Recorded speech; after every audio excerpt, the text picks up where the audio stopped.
CPM എന്ന രാഷ്ട്രീയ കക്ഷി വല്ലാത്ത പ്രതിസന്ധിയിലാണ്. അവർ ആകപ്പാടെ ഒരു നയമാറ്റം ഇത് അംഗീകരിക്കണമോ അംഗീകരിക്കണ്ടയോ? കേരള ഗവൺമെന്റ് നടത്തുന്ന ഈ നയമാറ്റത്തിനെ കേന്ദ്ര നേതൃത്വം വല്ലാതെ പ്രതിസന്ധിയിൽ പെട്ടിരിക്കുന്നു. ബഡ്ജറ്റിൽ സ്വകാര്യ വിദേശ സർവകലാശാലകളുമായി ബന്ധപ്പെട്ട് നടത്തിയ പ്രഖ്യാപനത്തെ ചൊല്ലി CPM-ൽ സർവത്ര ആശയക്കുഴപ്പം ഉണ്ടായിരിക്കുന്നു എന്ന വിവരമാണ് ഇപ്പോൾ പുറത്തു വരുന്നത്.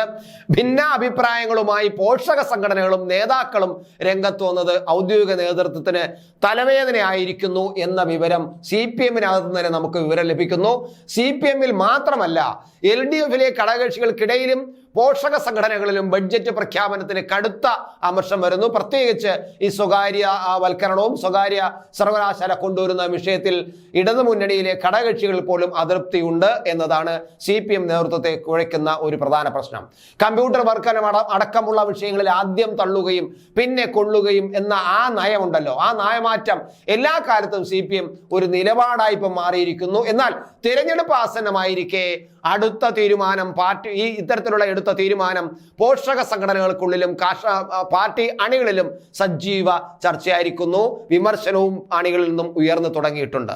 ശ്വാസന വിദ്യാഭ്യാസ സ്ഥാപനങ്ങൾക്കെതിരെ സമരം ചെയ്ത് കൂത്തുപറമ്പിൽ 5 പേർ രക്തസാക്ഷികളായതും ജീവിക്കുന്ന രക്തസാക്ഷിയായ കിടന്ന കിടപ്പിൽ നിന്നും എഴുന്നേൽക്കാനാവാതെ കഴിയുന്ന സഖാവ് പുഷ്പനും CPM-ന്റെ സാമൂഹ്യ മാധ്യമങ്ങളിലും പൊതു സാമൂഹ്യ മാധ്യമ ഗ്രൂപ്പുകളിലും സജീവ ചർച്ചയായി മാറിയിരിക്കുകയാണ്.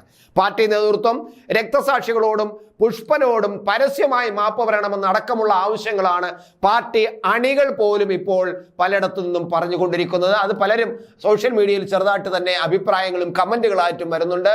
എന്തായാലും ന്യായീകരണവുമായി CPM നേതാക്കൾ രംഗത്തുണ്ട്. പ്രത്യേകിച്ച് സെക്രട്ടറി തന്നെ രംഗത്ത് വരുന്ന കാഴ്ചയാണ് കാണുന്നത്. എന്ത് വന്നാലും ന്യായീകരിക്കാൻ ഈ പാർട്ടിക്ക് വല്ലാതെ കഴിവുണ്ട് എന്നതാണ് നമ്മൾ കാണുന്നത്.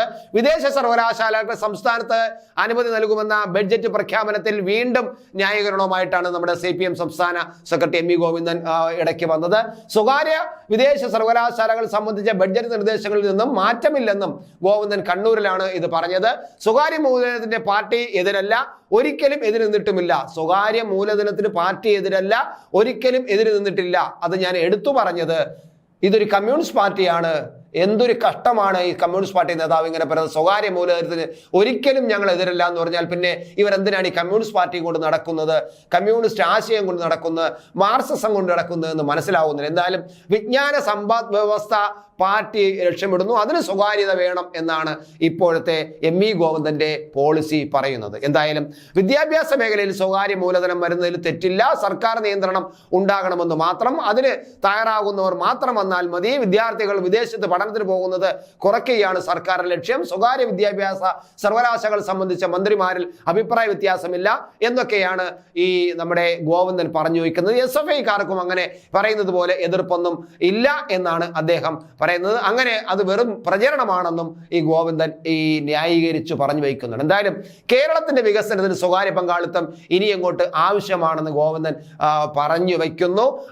അതിന് അദ്ദേഹം EMS-നെ കൂട്ടുപിടിച്ചിരിക്കുന്നു. EMS-ന്റെ കാലം തൊട്ടേ ഇവിടെ സ്വകാര്യ മേഖലയുണ്ട് എന്നും അദ്ദേഹം കൂട്ടുപിടിക്കുന്നു. സ്വകാര്യ മേഖല വേണ്ടെന്ന് പറഞ്ഞല്ല പണ്ട് ഞങ്ങൾ സമരം നടത്തിയത്, ആഗോളവൽക്കരണത്തെ എതിർക്കുകയാണ് ചെയ്തത് എന്നും പറയുന്നു. മനസ്സിലാവുന്നില്ല, സാധാരണക്കാർക്ക് ഇത് മനസ്സിലാവില്ല. ഈ ആഗോളവൽക്കരണം എന്നതും സ്വകാര്യവൽക്കരണം എന്ന് പറയുന്നത് രണ്ടും രണ്ടാണോ ഒന്ന് ഈ സഖാവ് വിശദീകരിക്കേണ്ടത് ആവശ്യമാണ്. ജനങ്ങൾക്ക് മനസ്സിലാവും, നിങ്ങളുടെ അണികൾക്ക് പോലും മനസ്സിലാവുന്നില്ല താങ്കളുടെ ഈ അഭിപ്രായം എന്ന് നമ്മൾ പൊതുവിൽ ചർച്ചകൾ വരുന്നുണ്ട്, സോഷ്യൽ മീഡിയയിൽ വരുന്നുണ്ട്. സ്വകാര്യ മൂലധനത്തെ അന്നും ഇന്ന് എതിർത്തിട്ടില്ല എന്നൊക്കെ അദ്ദേഹം പറയുന്നു. പക്ഷേ ഒരു കാരണവശാലും ഗോവിന്ദൻ പിന്നെ ഈ ബഡ്ജറ്റിലെ സ്വകാര്യവൽക്കരണത്തെ എതിർത്തുകൊണ്ടോ അത് ഞങ്ങൾ പരിശോധിക്കുമെന്നോ അദ്ദേഹം ഒരിടത്തും പറയുന്നില്ല. ന്യായീകരിച്ചുകൊണ്ടാണ് രംഗത്ത് വരുന്നത്. എന്നാൽ ഈ ഘടകകക്ഷികളിൽപ്പെട്ട SFI എതിർത്തതുപോലെ തന്നെ AISF എന്ന് പറഞ്ഞ CPI-യുടെ വിദ്യാർത്ഥി സംഘടനയും ശക്തമായി രംഗത്ത് വന്നിരിക്കുന്നതാണ്. അവർ ഈ പ്രഖ്യാപനത്തെ പിൻവലിക്കണമെന്നാണ് അവർ ആവശ്യപ്പെട്ട് രംഗത്ത് വന്നിരിക്കുന്നത്. നേരത്തെ വിദേശ സർവകലാശാല സംബന്ധിച്ച് പൂർണ്ണമായും തീരുമാനത്തിലേക്ക് എത്തിയിട്ടില്ലെന്ന് ഉന്നത വിദ്യാഭ്യാസ മന്ത്രി R ബിന്ദുവും പ്രതികരിച്ചിരുന്നു. ഇങ്ങനെ പൊതുവിൽ നോക്കുമ്പോൾ വല്ലാത്ത ഒരു പ്രതിസന്ധിയിലാണ് CPM മുന്നോട്ട് പോകുന്നത്. CPM ദേശീയ നേതൃത്വത്തിന്റെ നയം വിദേശ സർവകലാശാലയ്ക്ക് എതിരാണ്. പാർട്ടി ജനറൽ സെക്രട്ടറി സീതാറാം യെച്ചൂരിയും PB അംഗങ്ങളായ MA ബേബി അടക്കമുള്ള നേതാക്കൾ അതിർത്തിയിലാണെന്നും ഒക്കെ സൂചനയുണ്ട്. എന്തായാലും CPM വല്ലാത്ത അന്തരാള ഘട്ടത്തിലാണ്. നിലപാട് ഒന്ന് പറയാൻ പറ്റാത്ത അവസ്ഥയിലാണ്. വിരുദ്ധമായ നിലപാട് CPM-നകത്ത് ഉയർന്നു വരുന്നു. ഏതു കാര്യമായാലും CPM വല്ലാതെ വിയർക്കുന്ന ഒരവസ്ഥയാണ് കാണുന്നത്. ഇത് CPM-നെ സംബന്ധിച്ചിടത്തോളം കേരളത്തിലെ CPM-ന് വല്ലാതെ പ്രതിസന്ധി ഉണ്ടാക്കും. അത് കേന്ദ്ര നേതൃത്വത്തിനും ഏറ്റവും വലിയ പ്രതിസന്ധിയാണ് ഉണ്ടാക്കുന്നത് എന്നതാണ് കാണുന്നത്. എന്തായാലും വിദേശ സർവകലാശാലയുടെ വാണിജ്യ താല്പര്യങ്ങൾ പരിശോധിക്കേണ്ടതുണ്ട് എന്ന്, കുട്ടികൾ കബളിക്കപ്പെടുമോ എന്നും പരിശോധിക്കണമെന്നും മന്ത്രി നമ്മുടെ ഉന്നത വിദ്യാഭ്യാസ മന്ത്രി പറഞ്ഞിരുന്നു. അതൊക്കെ വച്ച് നോക്കുമ്പോൾ ഈ വിഷയം CPM-ൽ ഗുരുതരമായ പ്രതിസന്ധി ഉണ്ടാക്കുന്നു. വരും കാലഘട്ടത്തിൽ അതെങ്ങനെയായിരിക്കും പരിഹരിക്കപ്പെടാൻ പോകുന്നത്? പിണറായി വിജയൻ അഭിപ്രായപ്പെട്ടത് കൊണ്ടാണ്, അല്ലെങ്കിൽ പിണറായി വിജയന്റെ മനസ്സിലിരിപ്പാണ് ഈ ബാലഗോപാൽ ബഡ്ജറ്റിൽ അവതരിപ്പിച്ചത്. അത് എത്തൊക്കെ എതിർപ്പ് വന്നാലും അവസാനം കേന്ദ്ര നേതൃത്വം അംഗീകരിക്കും, വിധേയനാകും. തീർച്ചയായിട്ടും പിണറായി വിജയന് യെച്ചൂരി വിധേയനാകും എന്ന് തന്നെയാണ് ഞാൻ വിലയിരുത്തുന്നത്.